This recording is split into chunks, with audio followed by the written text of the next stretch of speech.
नमः सिद्धिभ्यः। ॐ नमः सिद्धिभ्यः। ॐ नमः सिद्धिभ्यः। ॐ शुद्धात्मने नमः। नमो अरहन्ताणं नमो सिद्धाणं नमो आयर्याणं नमो उवज्जायाणं नमो लोये सवसाहनम्। सकल कर्मनो क्षय करी पाम्या स्वयं स्वभाव सर्वज्ञानी परमात्मने नमो करी बहुभाव।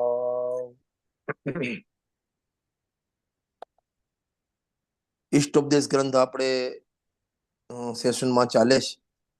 લગભગ અંતિમ ચરણમાં આપણે આવ્યા છીએ. 48 નંબરની ગાથા. બસ આ સમજો છેલ્લી ગાથા છે. 49, 50 એ તો આપણને અંતિમ પ્રેરણા અને શિખામણની ગાથા છે. આ સમજો ઇષ્ટોપદેશની ગ્રંથની અંતિમ ગાથા કહેવાય. એટલે અધ્યાત્મ દ્રષ્ટિ 49, 50 શિખામણ અને પ્રેરણા છે. બરાબર. હવે આમાં જે લખ્યું છે એ આપણે છેલ્લી 3-4 ગાથાઓથી ચાલે છે કે ભાઈ આત્માનો આનંદ આવે એને પરથી ભિન્ન પડી પોતાના ધ્રુવ તત્વનો અનુભવ કરે ને પર્યાયમાં આનંદ આવે. હવે આનંદ આવે તો આનંદમાં જે લીન હોય એ શું શું થાય એની એમાં બે વસ્તુ. બહારમાં શું થાય, અંદરમાં કર્મ શું થાય અને પરિણામમાં શું થાય, 3 વાત કરી છે. પોતાના પરિણામમાં શું થાય, કર્મ શું થાય અને સંયોગમાં શું થાય એની ચર્ચા આ 48 નંબરની ગાથામાં કરી છે. પહેલા ગાથાનો પાઠ કરી લઈએ અને પછી આપણે ચર્ચા આગળ વધારીશું. આનંદો નિર્દહદમ કર્મેન્ધન મનારતમ ન ચાસૌ ખિદ્યતે યોગી બહિર્દુઃખેષ્વચેતનઃ. શું કે છે એનું ગુજરાતી વાંચી આપણે દોહા. કરતો અતિ આનંદથી કર્મ કાષ્ટ પ્રક્ષીણ બાહ્ય દુઃખોમાં જડ સમો યોગી ખેદ વિહીન.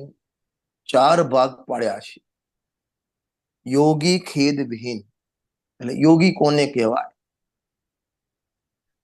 એક યોગસાર નામનું ગ્રંથ છે, બહુ સરસ ગ્રંથ છે. 108 ગાથાનો ગ્રંથ છે યોગસાર.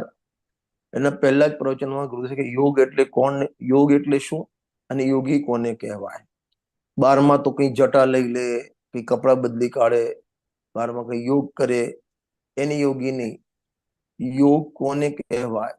યોગ સાર. યોગ એટલે ઉપયોગ, યોગ એટલે પરિણામ, યોગ એટલે દશા.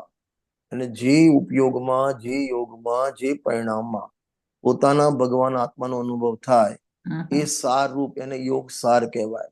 અને એવા વ્યક્તિને યોગી કહેવાય. જે ભલે 12માં દરેકમાં હોય, તિર્યંશમાં હોય, કોઈ પણ તીવ્ર પાપના ઉદયમાં હોય, પણ અંદર એના આત્માનો અનુભવ છે તેને યોગ સાર અને યોગી કહેવાય. અને 12માં ગમે તેટલી ક્રિયા કરતો હોય આત્માનો અનુભવ નથી તો લોકો એને યોગી કહેશે. વ્રત ધારે, તપ કરે, 28 ગુણનું પાલન કરે, મુનિ દીક્ષા લઈ લે, યોગી કહેવાય. પણ જો આત્માનો અનુભવ નથી તેને યોગી કહેવામાં, ભગવાન એને યોગી કહેતા નથી. યોગી ખેદ વિહીન, ગજબ થઈ ગયો. યોગી ખેદ વિહીન કેમ લખ્યું? યોગીને ખેદ એટલે દુઃખ થતું નથી. શું એને પાપના ઉદય ના આવે? આ યોગી નરકમાં હોય કે ના હોય? આ યોગી તિર્યંશમાં હોય કે ના હોય? અસંખ્ય જીવો પંચમ ગુણસ્થા તિર્યંશમાં છે અને અસંખ્ય જીવો નરકમાં પડ્યા છે. સમ્યક દ્રષ્ટિ જ્ઞાની ધર્માત્મા તેને નરકની 7 નરકમાં તથા પ્રકારનું બાહ્યનું દુઃખ હોય કે ના હોય? હોય. તો યોગી ખેદ વિહીન બાહ્યથી ફોટો પાડે તો ખેદ દુઃખ છે, યોગીનો અંદરનો ફોટો પણ ખેદ છે નહીં. બરાબર. પાપના ઉદય છે પણ દુઃખી નથી, કોઈના ઉદય છે હરખાતો નથી, બંનેમાંથી કોઈ રિએક્શન આવતું નથી. તો શું છે કે બાહ્ય દુઃખોમાં જડ સમો, ત્રીજો નંબરનું પદ. બાહ્ય દુઃખ નથી એમ નહીં, પૂર્વે અજ્ઞાન અવસ્થામાં કર્મ બાંધેલા છે અને બાંધેલા કર્મ ઉદયમાં પણ આવે અને એ કર્મ કોઈને છોડે નહીં. પછી જ્ઞાની છે અજ્ઞાની, કર્મમાં તો જ્ઞાન જ નથી. શાસ્ત્રમાં લખ્યું છે નિર્દયમાં નિર્દય વ્યક્તિ કોઈ હોય, દયા વગરનો કોઈ વ્યક્તિ હોય, નિષ્ઠુર વ્યક્તિ હોય તો કર્મ છે. એ બાંધેલા કર્મ એક તે ના જો કે આને આટલી તકલીફ છે હું ફરીથી બીજી તકલીફ આપું, એને કશો એ ના હોય. પછી જ્ઞાની હોય અજ્ઞાની હોય, કર્મ બાંધેલા ઉદયમાં આવે. પણ કે બાહ્ય દુઃખોમાં જડ સમો. જડ સમો એટલે શું? જડ સમો એટલે જડના જેવું. જડના જેવું એટલે જેમ કોઈ જડ વસ્તુ છે, આ જબ્બો છે, તેને કોઈ સવારે ધોતી વખતે ધોકા મારે, એને દુઃખ ના થાય. કારણ કે એનામાં એ ટાઈપનું સુખ દુઃખની એટલે પર્યાય જ નથી, એનામાં એ ટાઈપનો પાવર જ નથી, એનો શક્તિ જ નથી એવી. જેમ જળના ગમે તેટલું એને ટીપવામાં આવે, ટુકડા કરે, ભૂકા કરે, જે કરવું એ કરે, પણ એ જળમાં કોઈ રિએક્શન આવતું નથી. એમ જ્ઞાની ધર્માત્માને જળ જેવું, અંદર ચેતન જેવું અને બહારમાં જળ જેવું. બરાબર. બાહ્ય દુઃખોમાં જળ સમો, અંદરમાં જળ સમો નથી લખ્યો. બાહ્ય દુઃખોમાં એટલે પુણ્ય પાપના ઉદય વખતે સંયોગ યોગ થાય, શરીરમાં રોગ આવે. અરે ઉપસર્ગ કેવડી તમે વાંચો, આમ મુનિરાજ કાયોસર્ગ મુદ્રામાં ધ્યાન કરતા હોય અને કોઈ પૂર્વનો વેરી દેવ આવે, બંને પગથી પછાડે, જેમ કપડા ધોબી પછાડે એમ એને મુનિરાજને પછાડ. બાહ્ય દુઃખોમાં જળ સમો. માથે સગડી સળગતી હોય, પાછી કોની એના સસરાએ સગડી સળગાવી, બાહ્ય દુઃખમાં જળ સમો. એક ગોરીદત્ત મુનિરાજનું નામ સાંભળ્યું તમે? દ્રોણગીરીથી મોક્ષ ગયા છે. આપણું દ્રોણગીરી સિદ્ધ ક્ષેત્ર છે ને, ત્યાંથી એ મોક્ષ ગયેલા છે. એમને જયારે એમને સાધના શરૂ કરી તો પૂર્વનો કોઈ વેરી આવ્યો, એમને બાંધ્યા. બાંધ્યા એટલું નહીં, પછી બાંધ્યા ને ઉપર ગોદડું વીંટ્યું અને ગોદડું પાછું બાંધી દીધું. એટલું નહીં, હા ગુરુદત્ત મુનિરાજ. અને પછી બાંધ્યું એટલું નહીં, એના ઉપર ઘાસલેટ છાંટ્યું. ખાલી ઘાસલેટ છાંટ્યું નહીં, એના ઉપર આગ લગાવી.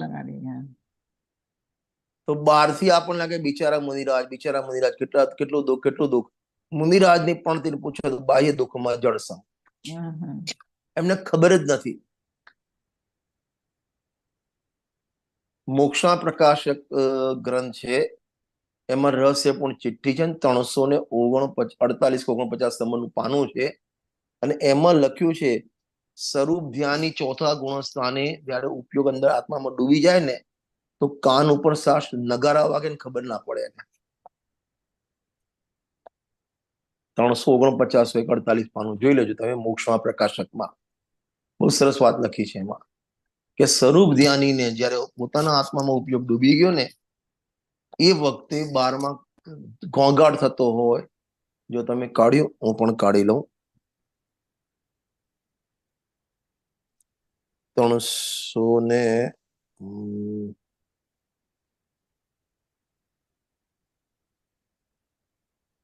હા 49 પાનું જુઓ.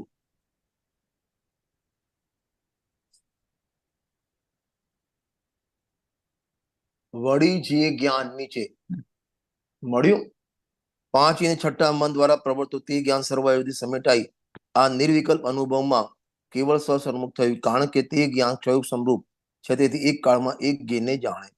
તે જ્ઞાન સ્વરૂપને જાણવાને પ્રવર્ત્યું ત્યારે અન્યને જાણવાનું સહેજ બંધ થઈ ગયું. ઉપયોગ આત્મામાં ગયો ને, બારમાં ઢોલ નગારા વાગે. આગળ લખ્યું છે ત્યાં એવી દશા થઈ, નિર્વિકલ્પ અનુભવ વખતે એવી દશા થઈ, બાહ્ય અનેક શબ્દાદી વિકાર હોવા છતાં પણ એટલે બારમાં ધમાધમ થતી હોય, મારંબાર કામ થતી હોય, માથે સગડી સળગતી હોય, 5 જે મુનિરાજ પાંડવ હતા, આખા શરીર લોઢાના દાગીના અગ્નિ વાળા પહેરાવ્યા, આવું બધું થતું હોય તો પણ સ્વરૂપ ધ્યાનીને તેની કાંઈ ખબર નથી. આને કહેવાય બાહ્ય દુઃખોમાં જડ સમો. ખબર જ નથી એને. એક અને પ્રશ્ન આપણી છે, હાજી, તો આ કેટલી વાર ટકે એવું ધ્યાન? કારણ કે આમ તો કે છે ને કે ભાઈ અંતર્મુહૂર્તમાં. હા, અંતર્મુખમાં તો કેવળ જ્ઞાન થાય, પણ હા, એ અંતર નિર્વિકલ્પ દશામાં ના ટકી શકે ને, તો એ વખતે સવિકલ્પ દશામાં પણ સ્વરૂપનો વિચાર ચાલતો હોય, અને વિચાર ચાલો એવો વિચાર ચાલે કે બાએ ખબર જ નથી રહેતી એને, આખી દુનિયા હા, તો પલટાઈ ગઈ ત્યારે એની. બી એવું જ થાય. That's what. તો એ તો લાંબુ એટલે ચાલી એટલે શકે એમ. એટલે બંને દશા લેવાની, સવિકલ્પ દશા, નિર્વિકલ્પ દશા. નિર્વિકલ્પ દશામાં વિકલ્પ નથી, આત્માનો નિર્વિકલ્પ અનુભવ છે, અને સવિકલ્પ દશામાં વિચાર છે, પણ ભેદ જ્ઞાનના વિચાર છે. બરાબર. અને એ ભેદ વિજ્ઞાનના વિચારમાં એવો રમાઈ ગયેલો છે કે બારમાં શું થાય એને ખબર નથી. અરે આપણે પણ કોઈ વિષયમાં ટીવી જોવામાં, મોબાઈલ વાતચીતમાં એવા સંલગ્ન નહીં, આગળથી અમારે અહીં બધા લોકો જે નાના છોકરાઓ બધા હોય ને, એ ટીવી જોવે, અને ટીવીમાં મેચ ચાલતી હોય, એટલે ટીવીના આગળ થાળી લઈને બેસે જમવા, અને એવા ટીવીમાં લીન થઈ જાય મેચ જોવામાં, બહારથી કૂતરું આવે, થાળીમાંથી 2 રોટલી ખાઈ જાય, એને ખબર પણ નથી પડતી. આપણને પણ એવું થાય, તમે સ્ટેશન, રેલવે સ્ટેશન ઉપર ઉભા હો અને કંઈક જોવામાં મશગુલ થઈ જાય, તમારી બેગ લઈને બાજુ ચોર જતો રહે, તમને ખબર ના પડે. બરાબર. આવું થાય કે નથી થતું? થાય છે. હા, તો એ તો આપણી સવિકલ્પ દશા છે.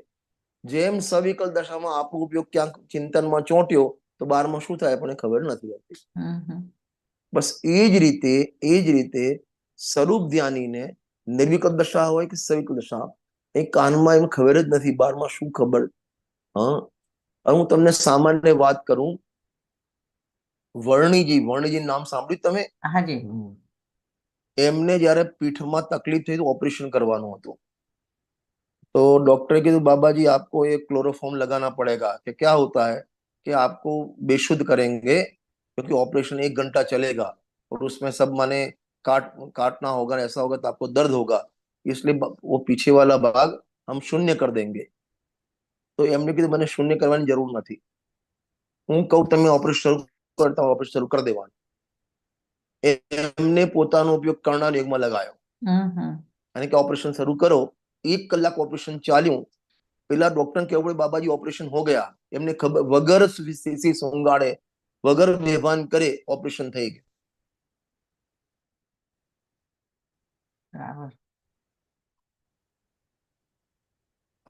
આ જીના ગમની કમાલ છે.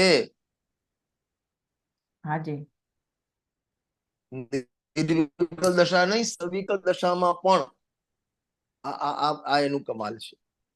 બરાબર. લખીને બાહ્ય અનેક શબ્દ વિકાર હોવા છતાં પણ સ્વરૂપ ધ્યાનને કાંઈ ખબર નથી, ખબર જ નથી પડતી બારમાં. અરે સોગાની શું લખ્યું દ્રવ્યદ્રષ્ટિ પ્રકાશમાં? અમને શહેરના મુખ્ય રસ્તા સિવાય બીજું કશું યાદ નથી. આખું જગત બદલાઈ ગયું એમ. બરાબર. જીઓ 2 પોઈન્ટ થઈ ગયા આપણા. કયા કયા 2 થઈ ગયા? યોગી ખેદ વિહીન અને બાહ્ય દુઃખોમાં જડ સમૂહ. એટલે જડ સમૂહ એટલે ત્યાં એનું લક્ષ્ય નથી. ટૂંકમાં લક્ષ્ય નથી એટલે બસ જડ જેવો થઈ ગયો. જડ જેવો એટલે એને એ સંયોગોથી, એ પરિસ્થિતિથી, એ ઉદયોથી કોઈ રિએક્શન પર્યાયમાં આવતું નથી. એને નો રિએક્શન, એને કહેવાય જડ સમૂહ. બરાબર.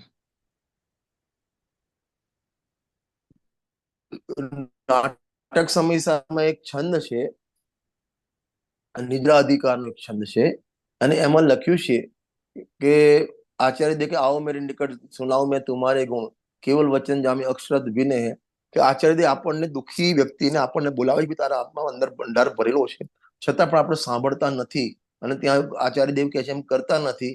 તો કે જ્યાં સામે બેઠેલો વ્યક્તિ એ પૂતળું છે, માટીનું પૂતળું છે કે એનો ફોટો છે? જેમ ફોટામાં કોઈ રિએક્શન ના આવે, પૂતળામાં કોઈ રિએક્શન ના આવે, એમ આપણામાં કોઈ રિએક્શન ના આવે આ જીનવાણીનું, તો આપણે પૂતળા જેવા છે. બરાબર. એમ જ્ઞાની ધર્માત્મા પૂતળા જેવા થઈ ગયા છે બારના માટે. જેમ પૂતળા તમારો ફોટો ઘરમાં લગાવેલો હોય અને એને કોઈ સામે 50 કોઈ ગાળ આપે, ફોટાને કઈ થાય ન થાય. તમારું સ્ટેચ્યુ બનાવેલું હોય અને એને કોઈ હાર પહેરાવે, કોઈ ગાળો આપે, કોઈ તોડી નાખે, કોઈ ફોડી નાખે, રિએક્શન આવે નથી આવતું. એને કેમ કે બધું જડ છે, એ બધું જડ છે. એમ જ્ઞાની ધર્માત્માને પુણ્ય પાપના ઉદયોમાં રિએક્શન આવતું નથી. કેમ નથી આવતું? ત્યાં એનું લક્ષ્ય નથી. લક્ષ્ય આત્મા ઉપર છે, માટે એને કહેવાય બાહ્ય દુઃખમાં જડ સમો. એક સમયસારની 209 નિજરાધિકારમાં 209 નંબરની ગાથા છે. છિજ્જદુવા બીજ્જદુવા નિજ્જદુવા વિપ્લવ જાદ વિપ્લવ છે ને. છેદાવવા ભેદાવવા લઈ જાવવા નષ્ટ બનો ભલે, વા અન્ય કોરી થાવ પણ પરિગ નથી મારો વરે. એટલે એનું છેદાઈ જાય, ભેદાઈ જાય. છેદાઈ જાય એટલે છુંદો કરી નાખે, ભેદાઈ જાય એટલે ટુકડા કરી નાખે. છેદા ભેદા અથવા તો એટલે તમે કાઢી, હું પણ કાઢી લઉં ગાથા. 209 નંબરની ગાથા છે.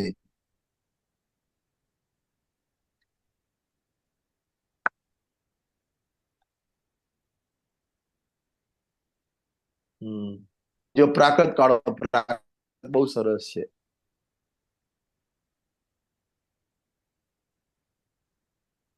છિજ્જદ ઉપરનું પ્રાકૃત કાઢો, પ્રાકૃત નીચે લાવો થોડું. હા, છિજ્જદુ છેદાઈ જાઓ, બીજ્જદુ ટુકડા થઈ જાઓ, નિજ્જદુ નષ્ટ થઈ જાઓ, વા અહવ જાદુ વિપ્લયમ અથવા વિપ્લય થઈ જાય, પ્રલય થઈ જાય, અથવા જમા તમા જે થવું એ થાય. જમા તમા ગચ્છદ, જે થવું હોય થાય. શરીર મારું છે જ નહીં. ન પરિગ્રહો મધ્ય, પરિગ્રહ મારો છે જ નહીં. સંયોગ મારા છે, જેનું જે થવું હોય થાય. શરીરના ટુકડા થાય, થઈ જાય. અરે નરકમાં પેલા શેરડીમાં જેમ, એટલે સંચામાં શેરડી નાખીને રસ કાઢે ને, એમ આખો તમને એ કરે. અરે એની વાત, નરકની વાત જવા દો. 500 મુનિરાજને ગાણીમાં પીલ્યા હતા. ગાણી એટલે ગાણી ખબર પડે તમને? તેલ કાઢે ગાણી.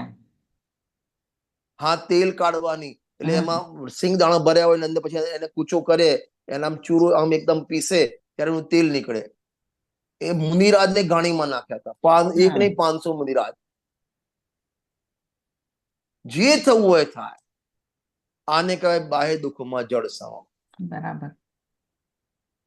છિજ્જદુ છેદાઈ જાઓ, બીજ્જદુ ભેદાઈ જાઓ, નિજ્જદુ નષ્ટ થઈ જાઓ. અરે પ્રલય થઈ જાઓ.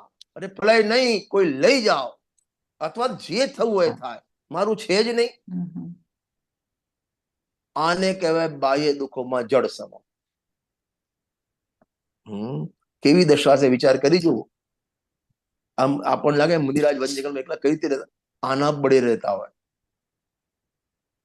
જડ થઈને રહે. 12માં જડ અને અંદરમાં ચેતનવાદી. બે અર્થ થઈ ગયા આપણા. કયા બે થઈ ગયા? યોગી ખેદ વિહીન અને બાહ્ય દુઃખોમાં જડ સમો. જડ સમો એટલે ખબર છે? કોમામાં આવી, કોમા વ્યક્તિ આવી જાય ને ઘરમાં, તમારા ઘરમાં કોઈ બીમાર ભાઈ કોમામાં જતું રહે. એટલે છે તો જીવતો છે, જીવતો, પણ એને કોઈ રિએક્શન ના આવે. એના આગળ કોઈ બોલે, ચાલે, એનો હાથ ઊંચો કરે, પગ ઊંચો કરે, કશી ખબર ના પડે. કોમામાં કહેવાય. એમ બહારના માટે જ્ઞાની ધર્માત્મા કોમામાં જતા રહ્યા છે. આને કહેવાય બાહ્ય દુઃખોમાં જડ સમો. અને આપણે તો આમ 5 વર્ષ પહેલા એક્સિડન્ટ થયો ને, હજુ મને યાદ આવે, મને કંપારી છૂટે જ, ગજબ થઈ ગયો. 5 વર્ષ પહેલાનો સીન યાદ આવે તો આમ ધ્રુજારી ઉઠી જાય. કેટલી શરીરમાં એકતા છે. જ્ઞાની ધર્મ જડ છે એવું કેમ કે અમે એકતા નથી. સંયોગોમાં, શરીરમાં, રાગમાં, ઉદયોમાં એ પોતાનું માનતા નથી, એકતા નથી. બરાબર. આવે શરીરમાં, શરીર છે, રોગ આવે. શરીર તો રોગની મૂર્તિ છે.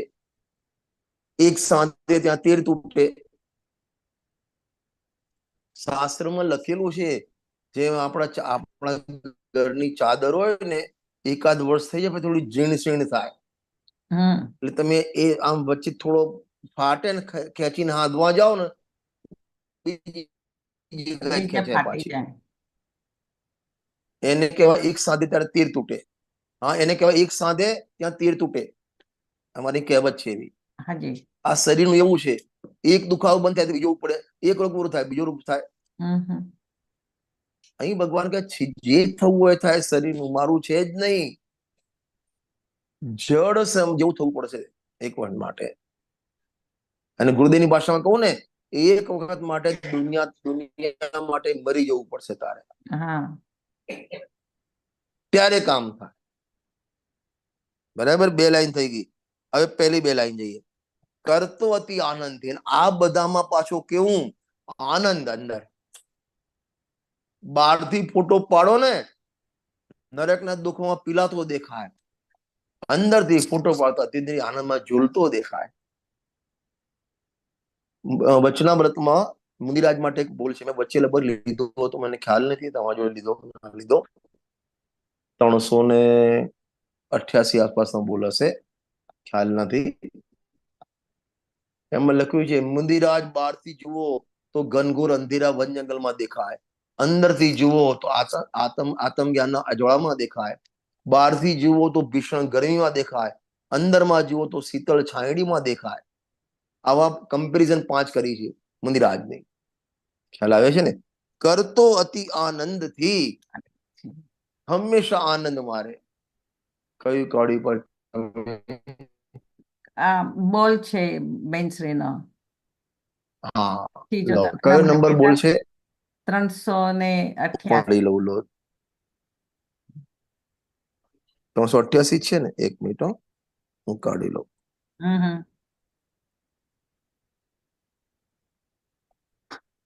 જીવ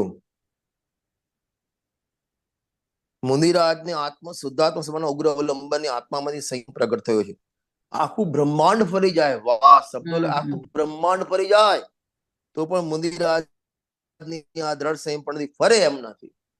આસમાની સુલતાની ફેરફાર થઈ જાય, પ્રલય થઈ જાય, ભૂકંપ આવી જાય. મુનિરાજ સાધનામાં બેઠા હોય, નદીના તટ ઉપર ઓચિંતાનું પૂર આવે, એ પૂરમાં અંદર જળ સમાધિ થઈ જાય, આખું વિશ્વ ફરી જાય તો પણ એમનું સંયમ ફરે નહીં, એમની સાધના ફરે નહીં, એમની શ્રદ્ધા ફરે નહીં. હવે જોઈએ ગજબની વાત. બહારથી જોતા મુનિરાજ આત્મ સાધનાર્થી વનમાં એકલા દેખાય છે, અંદર જોતા અનંત ગુણથી ભરપૂર સ્વરૂપ નગરમાં આ પણ દેખાય મુનિરાજ તો એકલા છે, એ તો પોતાના આત્મામાં છે, આત્મામાં અનંત ગુણના ઓરડા છે, અનંત સ્વરૂપ સંપદા છે અંદર, એકલા નથી. નંબર 2,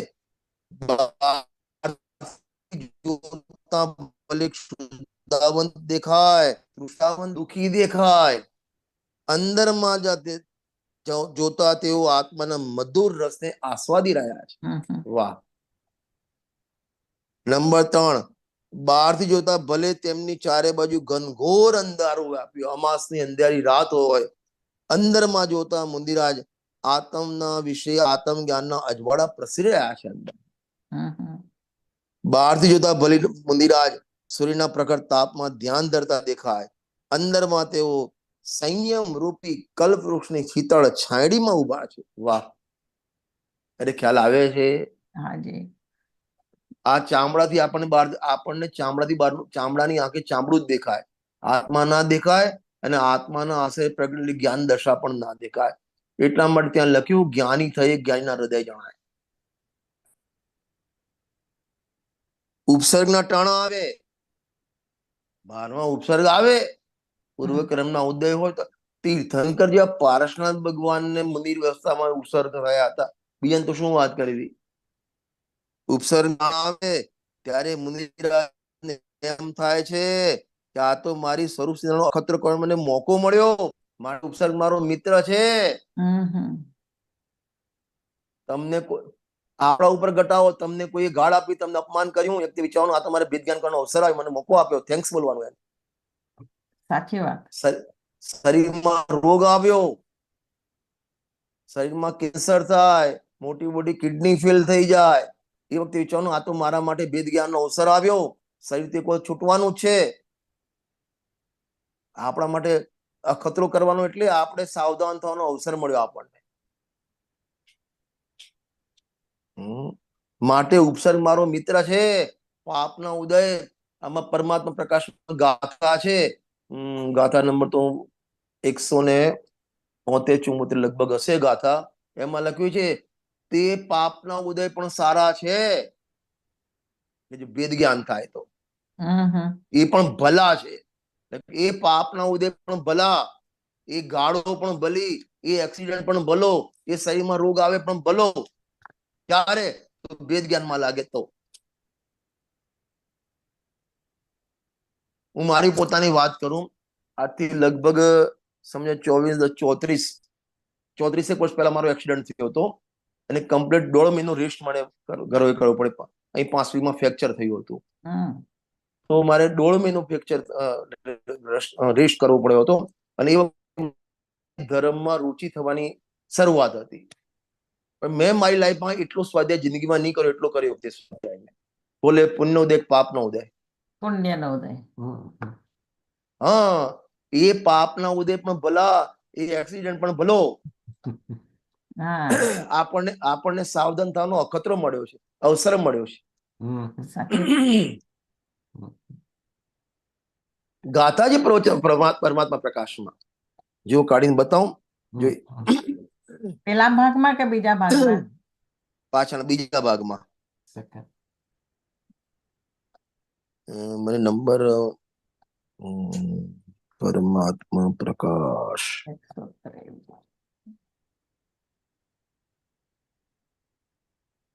178 કે સેકન્ડ. હું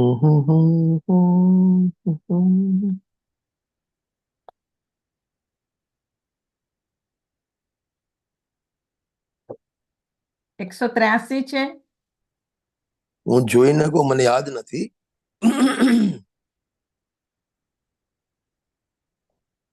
83 લાગે છે. ઉદય અણિવિકમુ મય એ જ ને?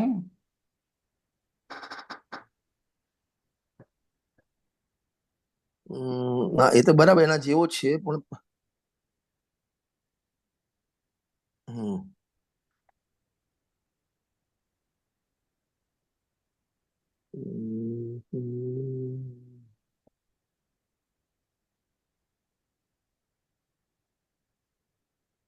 ગાથા બહુ સરસ છે. 151.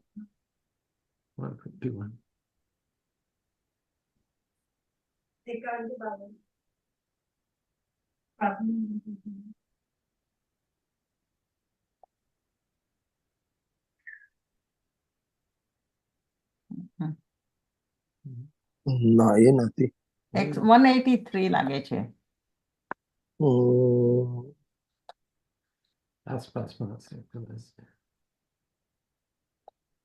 બસ ટૂંકમાં એ કેવું છે, કારણ કે પછી 2 ગાથા સળંગ, એક પુણ્ય ઉદય ને પાપનો ઉદય, 2 ગાથા સળંગ છે. 183 માં પાપના ઉદયની વાત છે અને 184 માં પુણ્ય ઉદય વાત છે.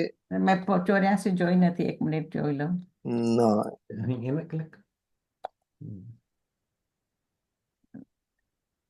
ના 84 નહીં, પણ 82 હશે મે બી. એટલે 82 માં કીધું છે દુઃખ ઉત્પન્ન થાય છે તો દેહ ને શત્રુ રૂપને મતલબ મિત્ર સમજે. ખ્યાલ હવે. અને 83 માં છે પૂર્વજિત પાપને ઉદયને દુઃખની અવસ્થા આવે છે, પણ પોતાનો ધીરપણું ને ના, મૂળ ગાથામાં છે તે પાપનો ઉદય પણ ભલો છે અને તે પુણ્યનો ઉદય પણ ખરાબ છે. એ 2 ગાથા છે. અચ્છા. મગજમાં નથી, હવે શોધીને બતાવીશ તમને. મારે એટલે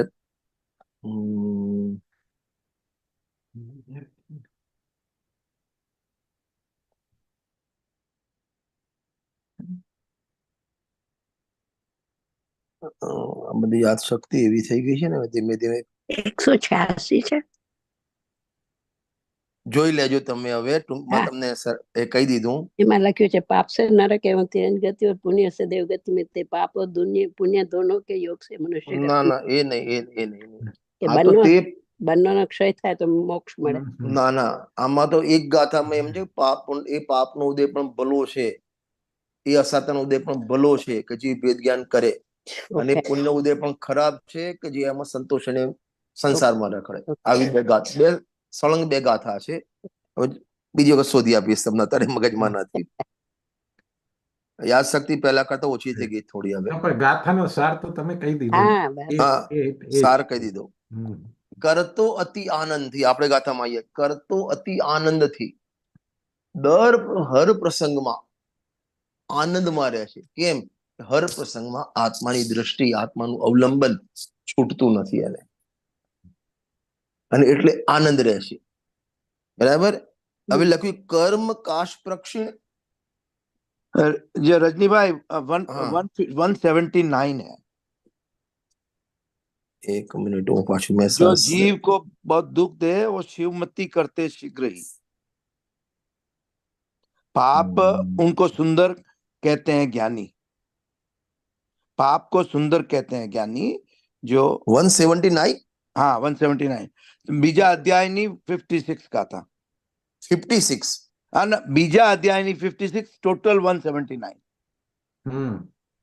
હમ. હા, બરાબર. बराबर है। એ जो पाप जीवों को दुख देकर उनकी बुद्धि को मोक्ष मार्ग की ओर मोड़ दे, હા, બસ બસ બસ उन બસ पापों બસ को ही भी ज्ञानी जन सुंदर कहते હા, हैं। બસ બસ 56 નંબરની ગાથા. अने लेकिन अति- ज्ञानियों का कथन है कि पुण्य अच्छे नहीं, जो जीव को राज्य देकर शीघ्र ही दुखों को હા, उत्पन्न। અતિ સુંદર તે પાપ પણ જ્ઞાની કહે જીવ એમ, દય દુઃખ જીવને શીઘ્ર હે કરે શિવ દમતી એમ. વાહ, શું ગજબ ગાથા છે. એ પાપનો ઉદય પણ ભલો છે. એમાં જો લખ્યું, હે જીવ, તે જે પાપનો ઉદય જીવોને દુઃખ આપીને પણ શીઘ્રે મોક્ષે જવાય એવા ઉપાયમાં મતીને પ્રેરે છે, તે પાપ પણ ઘણું સારું છે. વાહ, એ પાપના શરીરમાં રોગ આવ્યો, કેન્સર થયો ને, ઘણો સારો છે. હવે આવું કોણ કે? હમ. તમારો પગ ભાગી ગયો, બસ વરજી પાવઈ સુંદરઈ. વાહ, રાણીયતાઈ ભણંતી જીવઈ દુઃખઈ જીણવી લવ શિવમય જાય કોણંતી. એ જો એ જ પાપનો ઉદય જ્ઞાની ધર્માત્મા માટે સુંદર, અને એ જ પાપનો ઉદય અજ્ઞાની રોવા ધોવા બેસે છે. એ જ પાપના ઉદયમાં જ્ઞાની ધર્મમાં કર્મને કાપે છે, અને એ જ પાપના ઉદયમાં અજ્ઞાની કર્મને બાંધે છે. આપણે ચોથું બીજું પછી ને, કર્મ કાશ પ્રક્ષીણ, કર્મ લાકડાને કાપે છે, બાળે છે. કેમ કે બાહ્ય દુઃખમાં એ શરીરમાં દુઃખ થાય, રોગ થાય, શોક થાય, જે થાય જડ સમો છે. અને કદાચિત ઉપયોગ શરીર ઉપર જાય ને, વેદ જ્ઞાનની પકડ વધતી જાય, આત્મા જ્ઞાયકની પકડ વધતી જાય. વચનામૃતમાં એક વચન લખ્યું છે બેનશ્રી બેને, કે જેમ આંગળીને પકડીને ચાલતું, આંગળી માતાની આંગળી પકડીને ચાલતું બાળક, બારમાં કોઈ ભય દેખાય ને તો એ પકડ મજબૂત કરી લે છે, અને વધારે ભય દેખાય ને તો મમ્મી નામ લપેટી જાય. એ રીતે જ્ઞાની ધર્માત્મા 12મા પાપના ઉદયમાં આત્માની પકડ, જ્ઞાનની પકડ વધતી જાય. માટે પાપનો ઉદય ભલો છે. આપણને આચાર્યદેવ બધું પોઝિટિવ લેવાનું શીખવાડ્યું છે. હાજી. હંમેશા પોઝિટિવ વિચાર કરો. કર્ણાની કેમ શીખવા, ચલો આવી ગયો ને પાપનો ઉદય, સારું છે, આજ નહીં તો કાલ તો આવવાનો જ હતો ને, બાંધેલા મેં છે તો આવવાના છે, અત્યારે સૌ અત્યારે આવી ગયો, નીકળી ગયો. કર્ણાની યુક્તિ પણ વિચારી શકાય. હાજી. અને આ દ્રવ્યાની યુક્તિ ઉદય ઉદયમાં છે, કર્મ કર્મમાં છે, તું તારા જ્ઞાનમાં છો. જ્ઞાનમાં રાગનો પ્રવેશ નથી તો દુઃખનો પ્રવેશ ક્યાંથી થાય? આ દ્રવ્યાની યુક્તિ શીખવાડે. પ્રથમાની યુક્તિ શીખવાડે, તાર તો શું આવ્યું છે, ફલાણા જ્ઞાની ધર્માત્માને માથે સગડી સળગી હતી, ફલાણા ધર્માત્માને અગ્નિમાં કુદાયા હતા, છતાં પણ તો તુમ જી રે કોણ દુઃખ હે મૃત્યુ મોસવ ભારી. આ પ્રથમાની યુક્તિ શીખવાડે. ચારેય અનુયોગ આપણને હર પરિસ્થિતિમાં સુખી રહેવાનું શીખવાડે છે, ભેદ જ્ઞાન કરવાનું શીખવાડે છે. ખ્યાલ આવ્યો ને? એટલા માટે મોક્ષમાં પ્રકાશના 8મા અધિકારમાં લખ્યું, પ્રથમાન યોગ ઉદાહરણ પૂરું પાડે છે. બરાબર. પ્રથમાન યોગ કે જ્ઞાની ધર્માત્મા એમને પણ આવા મારા કરતા પણ ખરાબ ઉદય આવ્યા હતા. એ વખતે એમની ધીરજ ના છોડી, એ વખતે એમને સંયમ સાધના ના છોડી. મારે તો કશું નથી, ખાલી એક જ પગ વાગ્યો છે. એમને તો ચારે પર બે પગ ને 2 હાથ કપાઈ ગયા હતા.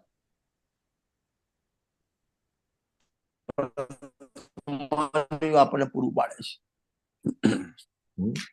रजनी भाई, इसकी टीका हाँ में जी। समकित हाँ। के 3 कारण दिए हैं. उसमें बोला नरक में पाप के उदय में वेदना में समकित ले लेते हैं, वेदना के कारण. हाँ, वेदना सम्यक है ना. हाँ, तो वो इसकी टीका में लिखा हुआ है. हाँ हाँ है ને, વેદના સમ્યક તો કીધું છે ને हाँ, बराबर. જુનાગમમાં, અને એ ખાસ કરીને નરકમાં જ છે મોટા ભાગે. એ વેદનાથી ઉપયોગ હટાવે, સમ્યકતાની પ્રાપ્તિ કરે. બોલો, કોઈ વેદના પણ ભલી કહેવાય કે ના કહેવાય? ભલે કહેવાય. જેમ આપણે ગોપાલદાસજી બરૈયા હતા, આપણે સિદ્ધાંત પ્રવેશિકા જેમને લખી, એ જયારે નાના હતા ગિલ્લી દંડા રમતા હતા. ગિલ્લી દંડા સમજો તમે? નહીં સમજતા? એક દંડો હોય, નાની આવડી ગિલ્લી આપે, લાકડા જેમ ઉછાળવાની. ગિલ્લી દંડો. હા हाँ, गिल्ली हमने डंडा. सबने खेला है ना बचपन में. अच्छा अच्छा, चलो क्या बढ़िया. जाए. અમારા હા, તો- છોકરાઓને ખબર નહીં પડે, અમને લોકો हाँ ખબર हाँ, પડે. નવી પેઢી ખબર ના પડે. અમે કલસ્ટિકામાં તો એ વાત આવેલી, કલસ્ટિકામાં બી એની તો એ ગિલ્લી રમતા હતા નાના ત્યારે, અને જોરથી આમ ગિલ્લી મારી, સામે એક વ્યક્તિ છોકરો હશે ને, એને આંખમાં વાગી, અને આંખ લોહી નીકળ્યું, એકદમ લોહી લોવાણ થઈ ગયો જોતા થઈ ગયા. છોકરો. અને એ છોકરો એની મમ્મી ઘરે લઈ ગઈ. પછી આ બિચારા ગભરાઈ ગયા, પોતાના ઘરમાં ગયા. સાંજે પેલી મમ્મી ને એના પપ્પા આયા અને ઘરે, ગોપાલદાસ ઘરે, એટલે કે આપણું આજે ખલાસ, આજે આપણે લેફ્ટ રાઈટ લઈ લેશે, લેસન થઈ જશે. આભાર માન્યો કે શું થયું, કે મારા છોકરાના આંખમાં વિકાર હતો ને, અને આ દંડી બધો કચરો નીકળી ગયો, દીકતો થઈ ગયો. બોલો, એ ગિલ્લી દંડો વાગ્યો પણ ભલો છે. બરાબર. એમ કોઈ પણ નાના મોટા પ્રસંગે, ખરાબ પ્રસંગે, પાપના ઉદયમાં આપણો ઉપયોગ પલટી જાય, ભેદ જ્ઞાનમાં લાગી જાય, તે ઉદય પણ ભલો છે. બરાબર. બરાબર. ખ્યાલ આવ્યો ને? સાચું. એકદમ 25 વર્ષ છોકરો એટેક આવી ગયો, અને આખું અડધું અંગ પકડી ગયું, પેરાલાઇઝ, ખાટલામાં પડી રહ્યો છે. અને એ વખતે એને રુચિ નહોતી, એની વાઈફ ને રુચિ હતી. તો એની વાઈફ જોડે બેસે ને સામે ટીવીમાં પ્રવચન ચાલુ કરે, સાંભળતા સાંભળતા એને પણ રુચિ થઈ ગઈ. તો બોલો, એ પેરાલિસિસ પણ, સાચું. અરે બોલો, એ પેરાલિસિસ પણ ભલો છે. ભલો છે એમ. ખ્યાલ આવે છે ને? એટલે કહી શકાય ને, power of positive thinking. Bus positive thinking કરવાનું. એટલે એ અમેરિકામાં છે ને એક બુક પબ્લિશ થઈ છે, એનો જો હા. બીજી દ્રષ્ટિથી છે.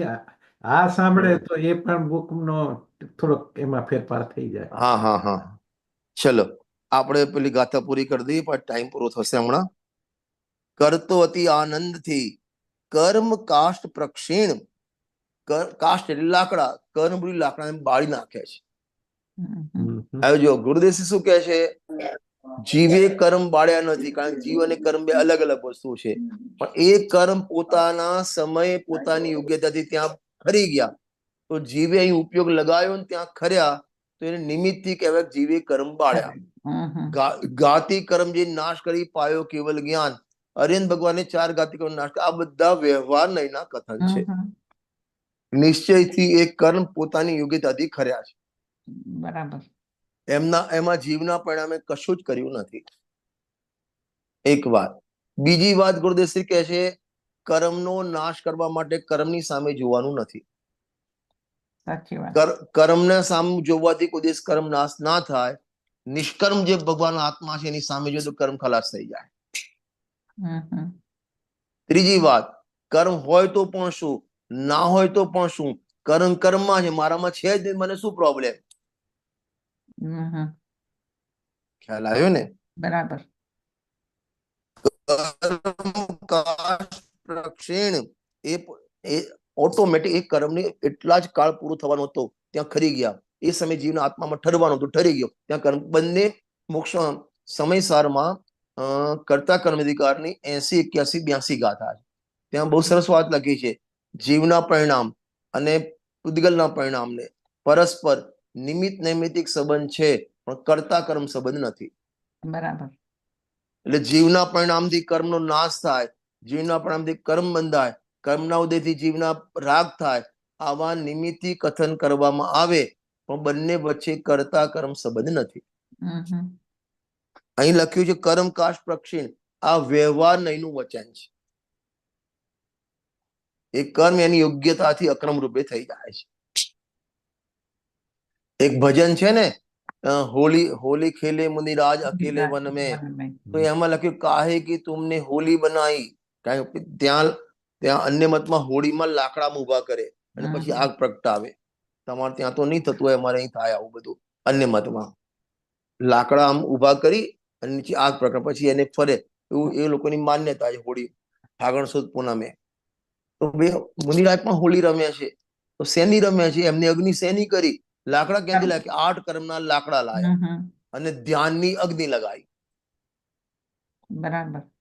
આત્મ ધ્યાનની અગ્નિ લગાવી, ત્યાં કર્મ બળી ગયા, ખાક થઈ ગયા. બરાબર. જો વાંચી લઈએ. કરતો અતિ આનંદથી કર્મ કાશ પ્રક્ષીણ, બાહ્ય દુઃખોમાં જળ સમો, યોગી ખેદ વિહીન. કોઈ પ્રકારનો એને રિએક્શન આવતું નથી. આ રીતે આપણે 48મી ગાથા પૂરી કરીએ છીએ. હવે 49 અને 50 બે ગાથા આપણને આચાર્ય દેવ અંતિમ પ્રેરણા આપે છે. શિખામણ કહો, પ્રેરણા કહો, આદેશ કહો, બધું એકાર છે. એની ચર્ચા છે 49-50 ગાથાની. એ આપણે જયારે નેક્સ્ટ મળીશું, હવે 15મીએ તો હું નથી પાછો, 22મી મળીશું આપણે. બરાબર.